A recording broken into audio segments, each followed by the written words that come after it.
रीता दीक्षित जी और उनके सदस्य। मैं सिर्फ इतना अनुरोध करूंगा आप सभी से कि जो भी समस्या हो किसी भी लेवल पे सीधा आप लोगों को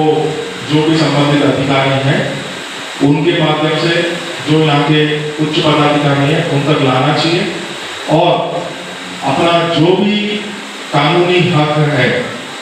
उसको बिल्कुल आप लोगों के संज्ञान में पदाधिकारियों के संज्ञान में लाते हुए उसको निष्पादन करवाना चाहिए। मैं मंच पर एक प्रशस्ति पत्र के माध्यम से उनको सम्मानित करना चाहता हूँ। इसमें जो काम किए थे, जो कोरोना काल में मृत व्यक्ति थे, उनके सब को डिस्पोजल की जिम्मेदारी लिए, जिनके परिजन छोड़ के चले जाते थे कि मैं अब इस डेड बॉडी को नहीं लूंगा, चाहे वो आपके पुत्र ही क्यों न हो, पिता ही क्यों न हो।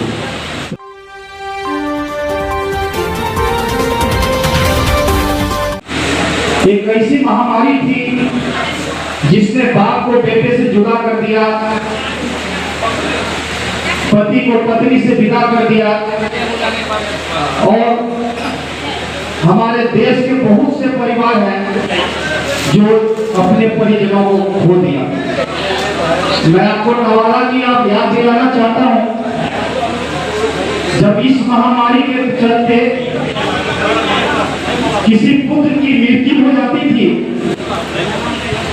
उसके पिता और अन्य सहोदर, मैं चाचा भतीजा की बात नहीं कर रहा हूं,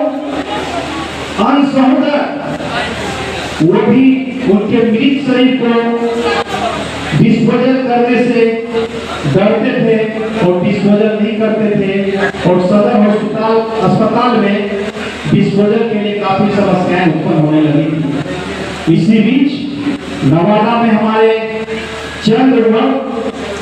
युवक उभर कर आए और जिन्होंने इस रिस्पॉन्सिबिलिटी को अपने कंधे पर लिया और उस डेड बॉडी के डिस्पोजल को बड़ी बेखूबी से निभाया।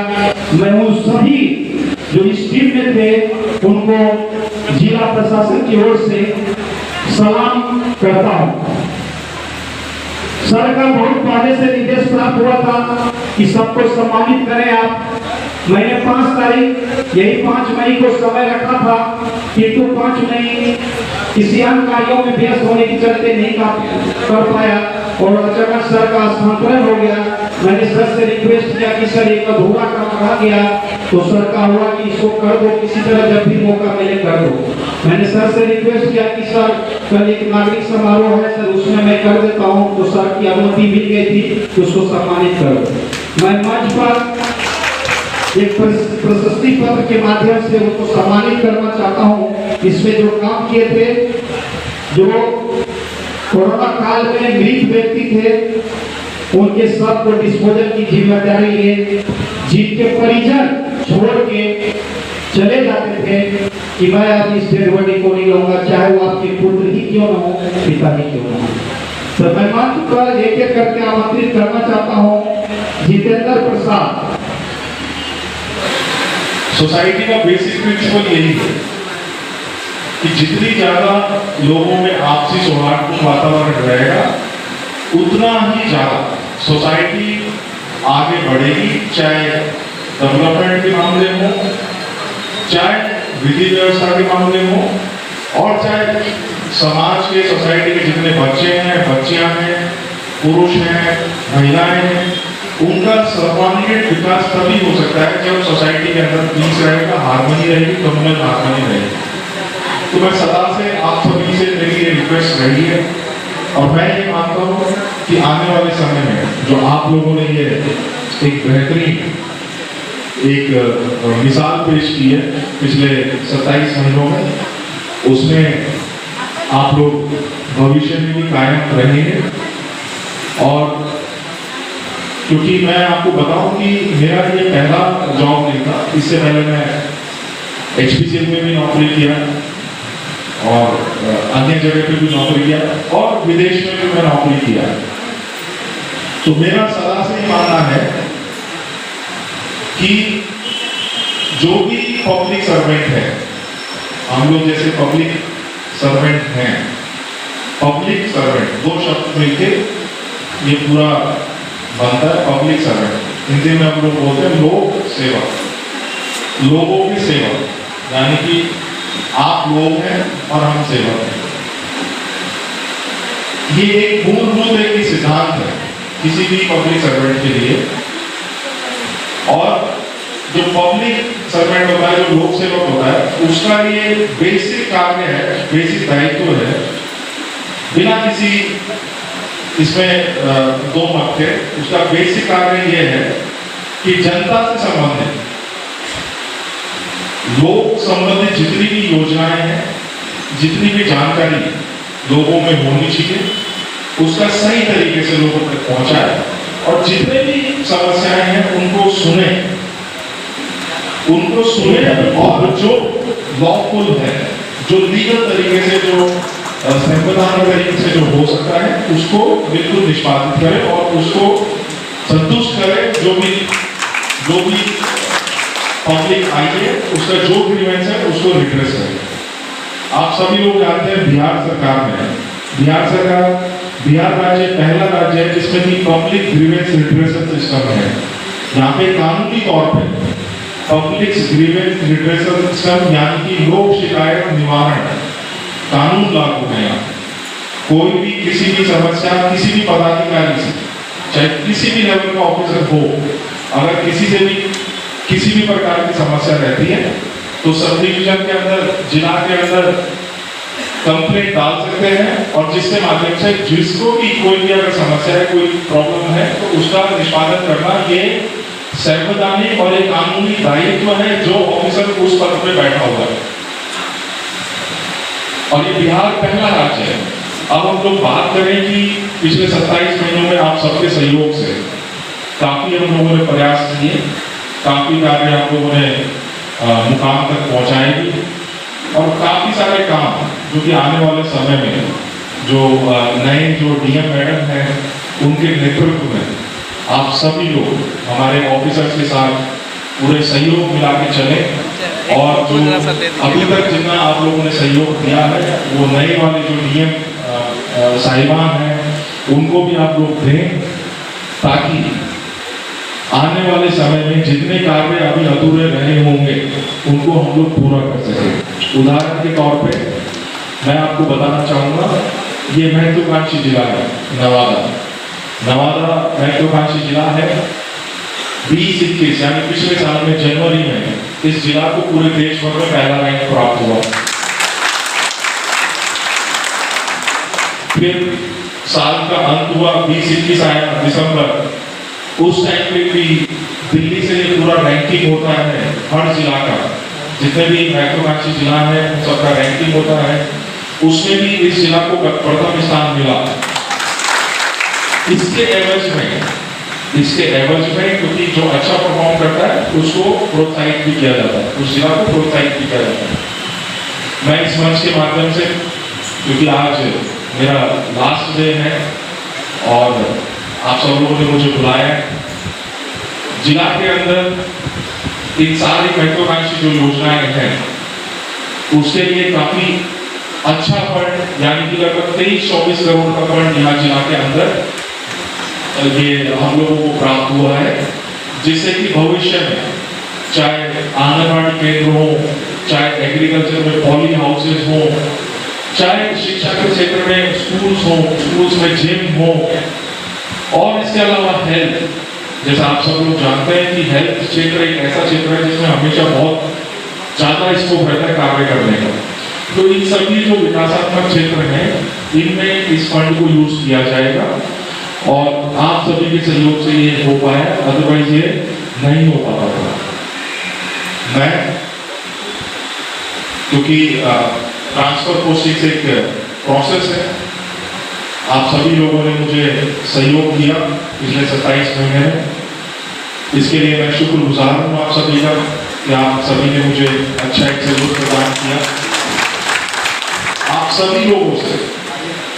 और इसके अलावा भी आप कई सारे लोग हैं जिनसे क्षेत्र भ्रमण के दौरान, मतलब हमें बहुत सारे लोगों के नाम याद हुए, बहुत सारे लोगों से हम फील्ड में मुलाकात की, कभी पंचायत में गए तो वहाँ मुलाकात हुई, कभी गांव में गए तो गांव में मुलाकात हुई। तो हर तरीके से एक बहुत ही अच्छा मेरे को यहाँ का लगा कि यहाँ के जो पब्लिक है, यहाँ के जो नागरिक हैं, जो जिला वासी हैं, एक अच्छे रिस्पॉन्सिबल लोग हैं, एक जिम्मेदारी के साथ अपनी जिम्मेदारी जो रहती है उसको समझते हैं और कैसे आगे बढ़ा जाए, एक सकारात्मक सोच रखते हैं यहाँ के जिलावासी। जिलावासी अगर सकारात्मक सोच रखेंगे और एक रचनात्मक सोच रखेंगे, एक इनोवेटिव सोच रखेंगे, तो एडमिनिस्ट्रेशन के लिए और आसान हो जाता है चीजों को आगे करना। विकास के कार्य हो चाहे विधि व्यवस्था हो, आप सबका सहयोग और आप सब लोगों की सकारात्मकता से ही दोनों चीजें चल सकती है। प्रशासन और जिला के जो लोग हैं दोनों एक पटरी के समान है, दोनों साथ साथ जब चलेंगे तभी जिला का विकास होगा। जिला के जो वासी हैं वो साथ चले, एडमिनिस्ट्रेशन साथ चले। जब ये दोनों साथ चलते हैं तभी एडमिनिस्ट्रेशन के तौर पे हम लोगों को और आप जो जिलावासी हैं एक बेहतर टीम के तौर पे हम लोग काम कर पाते हैं और अच्छा रिजल्ट दे पाते हैं आप सभी को, जिसके लिए हम लोग यहाँ पे पोस्टेड हैं। उसका मकसद सिर्फ इतना है कि आप लोगों के जो इश्यूज हैं, आप लोगों के जो विकास के कार्य हैं उनको हम लोग बेहतर कर सकें बिना किसी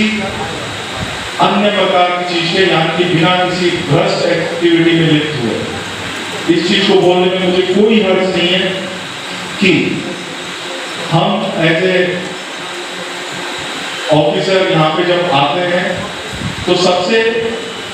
बेसिक हम लोगों का ये रहता है कि अपना जो इंटीग्रिटी है, अपने जो अधीनस्थ जो पदाधिकारी हैं और ऑफिसर जो है, चाहे कोई भी सेक्शन हो चाहे कोई भी डिपार्टमेंट हो, उसमें ये इंश्योर करें, ये सुनिश्चित करें कि लोगों का कार्य जो है, जो पब्लिक का जो कार्य है वो बिना किसी लेन देन के, बिना किसी बात के, बिना किसी को परेशान किए होना चाहिए। तभी जाके एक्चुअल सेंस में, मतलब सही मायने में जो लोक सेवक है वो अपना दायित्व का निर्वहन करता है। जहां ऐसी बात आने लगी कि भाई फलाना ऑफिसर, फलाना पदाधिकारी अन्य चीजों में लिप्त है या इस तरीके की बात है, वहीं से आप इस चीज का अंदाजा लगा लीजिए कि जो कार्य है उनका निष्पादन, जो कार्यों की जो तीव्रता है उसमें कहीं ना कहीं ब्रेक लगना चालू हो जाता है। तो हमेशा ईमानदारी, हमेशा इंटीग्रिटी, ऑनेस्टी और ट्रांसपेरेंसी, पारदर्शिता सुप्रीम है, सर्वोपरि है किसी के भी लिए। और मेरा ये मानना है कि अगर ये 3-4 अगर चीजें जिला के अंदर हैं तो जिला के विकास को कोई नहीं रोक सकता है। जिला विकसित होगा और जिला में कई सारी स्कीम्स आने वाले समय में पूरी होंगी। मेरे से पूर्व के वक्ताओं ने बहुत सारे डेवलपमेंट की स्कीम्स आप सबको बताइए। मैं बिना सभी स्कीम्स को बोलने को तो मेरे पास बहुत कुछ है, मतलब कई सारे जो कार्य हैं वो हम यहाँ पे डिस्क्राइब कर सकते हैं, बता सकते हैं आप लोगों को, लेकिन क्योंकि पूर्व के वक्ताओं ने सारी चीजें बोल दी हैं तो मैं रिपीट नहीं करना चाहूँगा। मैं सिर्फ इतना अनुरोध करूँगा आप सभी से कि जो भी समस्या हो किसी भी लेवल पे सीधा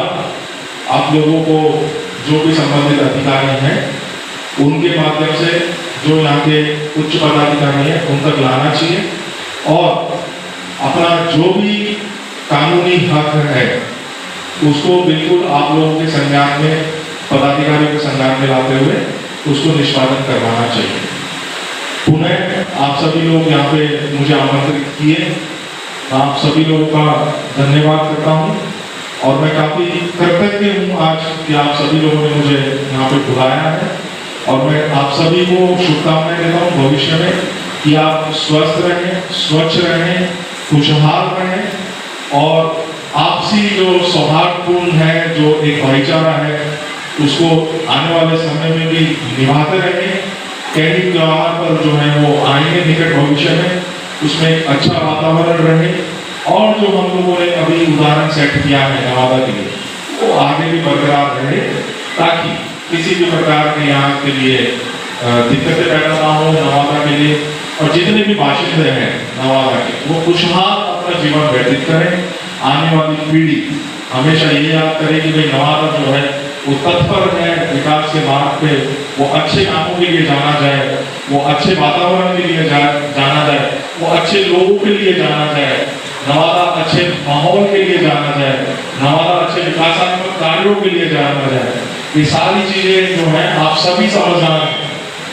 आप सभी समझदार हैं, सब चीजें आप लोग समझते हैं।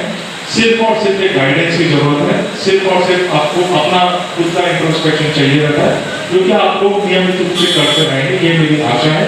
पुनः आप सभी लोगों का धन्यवाद। आप सभी लोग खुश रहें, खुशहाल रहें और अच्छा करें। Thank you.